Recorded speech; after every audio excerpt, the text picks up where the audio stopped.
Vamos a cambiar completamente de tema. El presidente de la República, Gabriel Boric, dijo que exigirán a Venezuela toda la colaboración para que pongan a disposición de la justicia a los sospechosos del asesinato de Ronald Ojeda.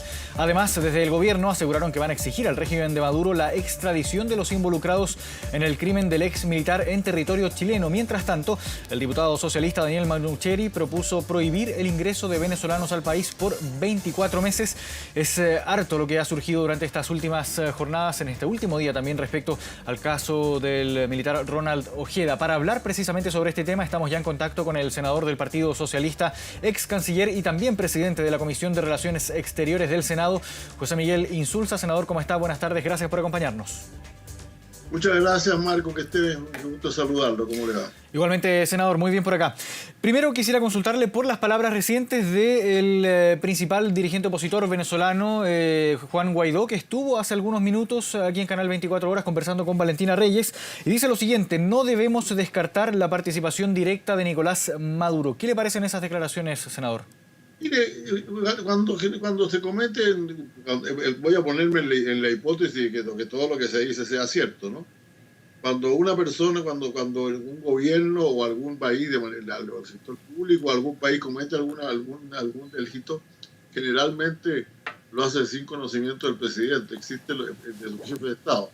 Existe lo que se llama la negación plausible, es decir, el jefe de Estado siempre conserva la posibilidad de decir yo no tenía la menor idea.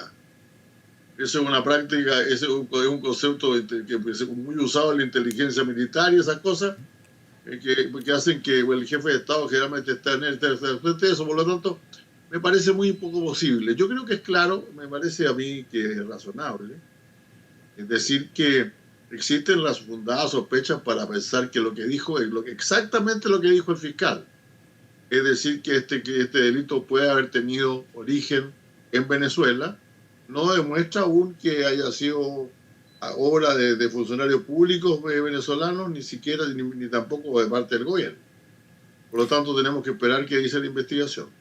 Claro, hay que esperar evidentemente lo que diga la investigación, pero no se descarta que esto también pueda llegar a tener quizás alguna motivación política, y es ahí también donde radica la preocupación.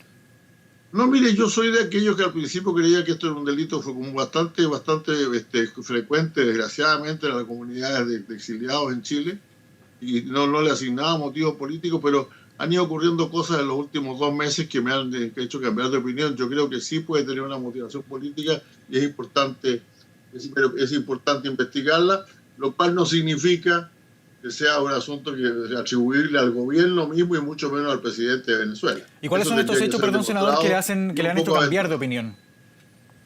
Mire, fundamentalmente que esta noticia de que habían salido del país algunas personas que habían estado ligadas a quien es hoy día el fiscal de Venezuela, ¿no? Que habían trabajado para él, no se dice, por lo tanto, no se dice que trabajaran para él, sino que de alguna manera habían estado vinculadas a él. Eso me llamó la atención. La forma en que se ejecutó el secuestro demostraba que de alguna manera era gente que sabía hacer estas cosas, que tenía método. El hecho de que el señor, el teniente venezolano, había estado fuera del país recientemente y probablemente había estado en actividades vinculadas también con la resistencia en su país, por así decirlo.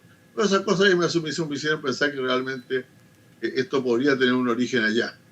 Y naturalmente no había ninguna razón, era muy poco conocido acá, no había ninguna razón para pensar que tuviera enemigos en Chile que quisieran secuestrarlo y asesinarlo.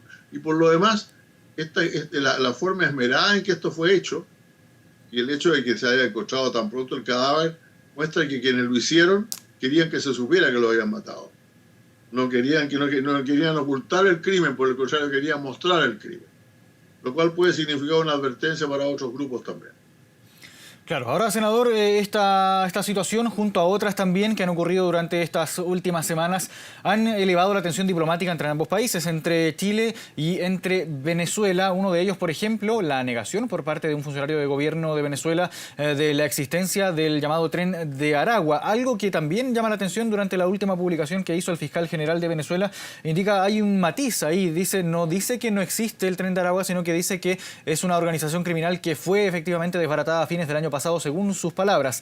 Ahora, hablemos de esta creciente tensión diplomática también, senador, y específicamente del llamado a consulta del embajador de Chile en Caracas, Jaime Gazmuri. Entiendo que durante las próximas horas ya podría estar llegando a nuestro país. Y en ese mismo sentido quisiera preguntarle si es que, por ejemplo, aparte de este llamado a consulta, que es una acción por parte del presidente de la República, del Poder Ejecutivo, desde el Senado, desde el Parlamento, se pretende también quizás citarlo o invitarlo a que participe en la Comisión de Relaciones Exteriores que usted preside. Bueno, mire, yo espero que podamos verlo. Bueno, yo espero verlo, somos amigos hace mucho tiempo, así que naturalmente no veo razón para... Pero yo, por lo que he hablado con la ministra subrogante, el canciller, como usted sabe, no está, pero la ministra subrogante ha dicho que ellos sí tienen interés en que el embajador Gazmuri pueda entrevistarse, reunirse con las comisiones del Senado y de la Cámara. Por lo tanto, creo que eso va a ocurrir, creo que va a estar con suficiente tiempo para eso, tenemos que encontrar el mejor momento para hacerlo. Ahora, respecto de lo del embajador, del canciller de Venezuela, la verdad es que o está muy mal informado o muy desinformado, o realmente ha querido cometer una provocación, porque en mi región, en Arica, se está juzgando a cerca de 40 miembros del Tren del Agua. Entonces, realmente diga que eso no existe, que no pasó nunca, me parece un poco una locura. Y en cuanto a lo que dice el fiscal, el fiscal de Venezuela, creo que a lo mejor desbarataron algo, pero muchos de los reos que estaban en el presidio en que se encontraba mucha de la gente de este grupo escaparon, y muchos de ellos han llegado a Chile, esa es la verdad. O sea, si quedan aquí, no es que hayan llegado un grupo de gente que se organizó acá para cometer crímenes. Es gente organizada que llegó acá, es gente que llegó organizada acá para cometer crímenes. Y claro, eso es lo que a mí me parece más complicado y más grave. Y desgraciadamente, claro, cuando hay más de 500.000, 600.000, creo que son venezolanos en Chile, pagan mucho justo por pecadores, pues, por cierto. Porque este ingreso ilegal se produjo fundamentalmente por la vía, de ilegal en el último de los últimos 2 años, y estos clanes criminales están, por así decirlo, manchando de alguna manera el conjunto de la gente que vive acá, ¿no? Ya es demasiado común, demasiado frecuente, que al terminar la información que ustedes dan sobre un crimen, se diga que el autor era venezolano. Y eso realmente no es una buena cosa. Ahora, yo no soy partidario de rupturas de relaciones ni cosas por el estilo. La ruptura de relaciones es casi como una especie de muerte civil. O sea, no hay nada más que ver entre los países. Le encargan a un tercero que las cosas absolutamente esenciales se hagan cargo. Y yo digo, tenemos demasiados venezolanos que queremos que vuelvan a su país. Tenemos una cantidad importante de chilenos que viven allá. Y yo creo que el no tener relaciones sería completamente absurdo. Y en ese sentido, senador, ¿qué le parece el llamado a consulta al embajador en Caracas? ¿Le parece una acción suficiente por parte del Ejecutivo? ¿Hay algo más que se pueda hacer? No me parece suficiente. Yo creo que el embajador estaba viniendo de todas maneras, entre paréntesis, y el presidente decidió, a pesar de todo, presentarlo, decir que lo había llamado a informar para mostrar para dar una señal política. Porque yo creo que del presidente hoy una señal política, y yo espero que se traduzca en acciones concretas. No sé cuáles van a ser, pero ciertamente no es solamente el llamado a informar, espero. ¿Y por qué no le parece suficiente, senador? Bueno, porque el llamado a informar no es nada más que para decir, mira, estoy tan enojado que llamé a mi embajador para decirle que estaba enojado. Esa es la verdad. Eso es lo que ahora, por lo tanto, es una medida que se usa con alguna frecuencia. Pero la verdad es que el embajador está mejor en el país en que está. Le sirve más al país en el lugar donde está que sentado en su casa en Santiago.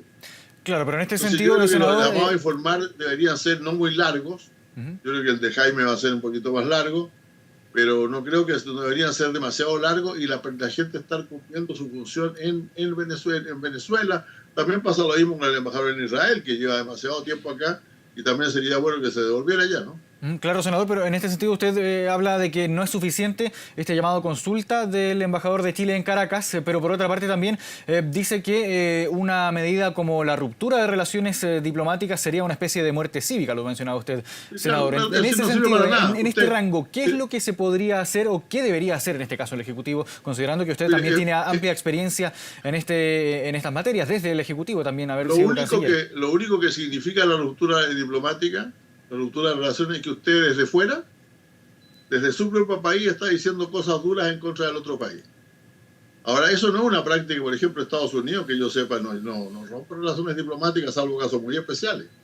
Fíjese que que hoy día hay un conflicto abierto en Ucrania, en que están directamente involucrados todos los países de la OTAN, por un lado, y la Unión Soviética, y Rusia por el otro. Y Rusia tiene embajada en todos los países de Europa. Y esos países tienen todas embajadas en Moscú. Si incluso en Cuba existe una embajada de Cuba en Estados Unidos y una embajada de Estados Unidos en La Habana, será porque realmente ellos tienen intereses que quieren custodiar. Y eso no significa que sean amigos. El tener relaciones diplomáticas, ojalá con amistad, con mucha colaboración, pero es una cosa que es fundamental para poder mantener un diálogo en un mundo que está configurado por países soberanos, y eso no se consigue diciendo las cosas por televisión o por radio.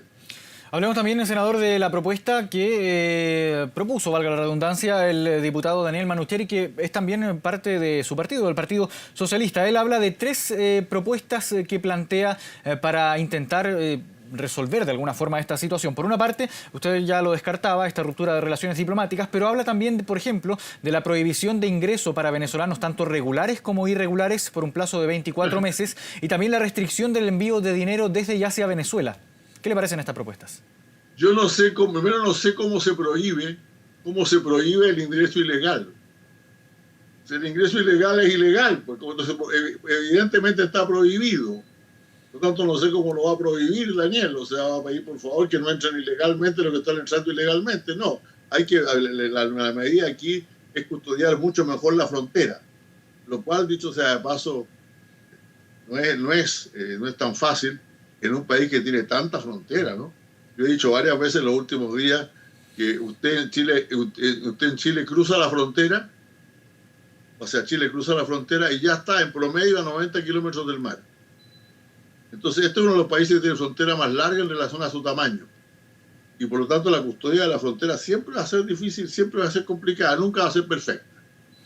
Pero los ilegales, los que están cometiendo crímenes, casi una mayoría importante de los que están cometiendo crímenes, entraron ilegalmente, o sea, entraron a la mala, no entraron por los pasos fronterizos. Entonces, ¿qué sacamos con decir que les prohibimos eso? Si estaba prohibido desde antes, pues. Ya estaba prohibido antes, ¿no? ¿Y la propuesta de prohibir el ingreso regular también, qué le parece? No, a mí no me parece, francamente, mire, hay temas de unificación familiar, hay gente, o sea, por ejemplo, no sé si el señor Guaidó, que estuvo hablando recién usted en la televisión, no sé si lo hizo desde Venezuela o desde acá, pero no habría podido venir a hacer un programa de televisión desde en Chile. Miami estaba... Además, nosotros hacemos reuniones internacionales importantes en Chile. Si nosotros organizamos, como organizamos muy bien en muchas ocasiones, cumbres y cosas por el estilo, vamos a decir, ¿no entran los venezolanos? ¿No vienen los venezolanos? No, yo no creo. Yo creo que la exigencia es que los ingresos ahora, por cierto, que yo sería mucho más cuidadoso en quien entra. La revisión de documentos debe ser muy fuerte. Pero la verdad es que no creo que este tipo de medidas estas medidas que son como estruendosas, son como para que la gente mirando en su casa diga, mire qué buena idea tuvo el diputado. Pero la verdad es que no sirven de mucho. Volvamos a lo que dijo también Juan Guaidó, senador. Él habla él critica también la firma de este acuerdo entre Chile y Venezuela, critica al gobierno por esta acción. ¿Qué le parecen sus palabras y qué le parece también la firma de este acuerdo? Porque, a ver, volviendo a lo que había dicho Juan Guaidó en su momento, él indica que no se puede hacer acuerdos o hacer tratos con una dictadura. ¿Qué le parece estas palabras? Yo entiendo a Guaidó. Guaidó fue presidente del Congreso, elegido durante hace cuántos años, y nadie lo recibió nunca ni conversó con nadie. Es decir, el poder de Juan Guaidó en esos años fue nada, cero. Nosotros somos un Estado nacional y por lo tanto no somos lo mismo que Guaidó. En segundo lugar, yo creo que ciertamente hay cosas que se pueden hacer. hay cosas que se pueden hacer y se puede seguir exigiendo. O sea, yo prefiero a mi embajador en la Cancillería venezolana exigiendo que a mi embajador sentado en Santiago tomando café, pues. ¿Y qué es lo que se puede hacer en este caso, senador? Bueno, eso, primero pedir que se cumpla el acuerdo, si el acuerdo lo firmaron, pues. El acuerdo lo firmaron y nosotros necesitamos los antecedentes que se pidieron ahí. Enseguida negociar y trabajar fuertemente para devolver a su país a una cantidad de venezolanos. Yo creo, por ejemplo, que nosotros no tenemos, como tenemos con otros países, de intercambio de reos, ¿no? Hay gente que ha cometido delitos. Algunos delitos, no los más graves, porque mataron ayer al teniente carabinero. Eso tiene que pasar, que cumplir su pena en Chile como corresponde. Pero hay delitos más graves que podemos legislar y trabajar con ellos para que puedan ser devueltos a su país de manera voluntaria, con la condición de no entrar nunca más a Chile. ¿Y se puede negociar o llegar a acuerdos? Hay una cantidad de instrumentos jurídicos que no hemos intentado, que todavía no hemos intentado y que podríamos intentar. ¿Y se puede llegar a acuerdos o intentar firmar un acuerdo, un pacto de entendimiento con un régimen con las características que tiene el régimen de Nicolás Maduro en Venezuela? ¿Un régimen de características evidentemente autoritarias? No está nunca garantizado que lo vayan a cumplir. Pero creo que vale más la pena, y repito, vale más la pena intentarlo. Si no, hay una cantidad de países en este mundo que no tendrían relaciones entre ellos. Pero aún con todo lo que ha ocurrido, con las palabras del canciller venezolano, con estas acusaciones también de no colaboración. ¿Usted ve algún beneficio en la guerra de Ucrania hoy día de que Estados Unidos tenga relaciones con Rusia? No, pero por eso se lo pregunto. Sin embargo las tienen. ¿Por qué hay embajada norteamericana en Moscú?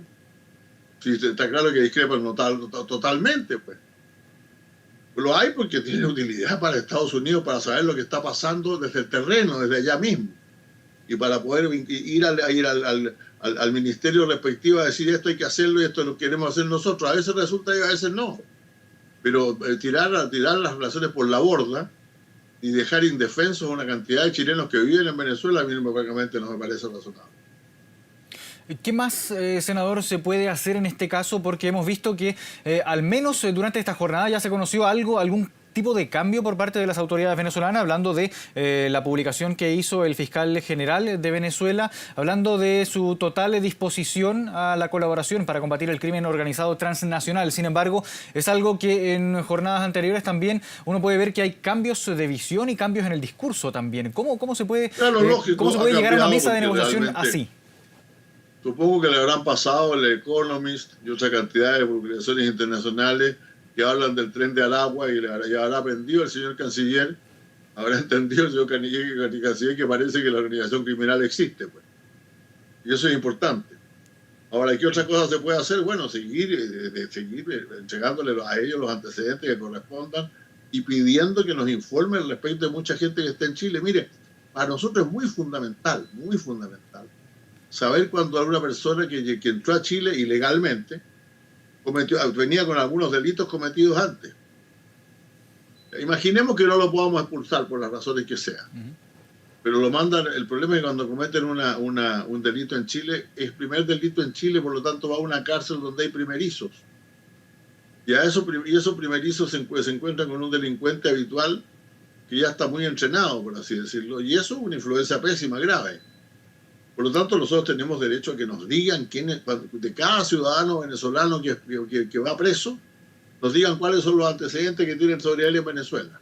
Pero estos aspectos de los acuerdos se cumplen, aparentemente, y no, yo no creo, no se cumplen. Yo no creo que se estén cumpliendo, pero hay que seguir intentándolo. Y hay que seguir intentándolo con porfía y seguir intentándolo hasta que se consiga la información. ¿Hasta qué punto? ¿Solo hasta que se consiga? ¿En ningún momento se podría evaluar alguna acción distinta? ¿Hasta qué punto?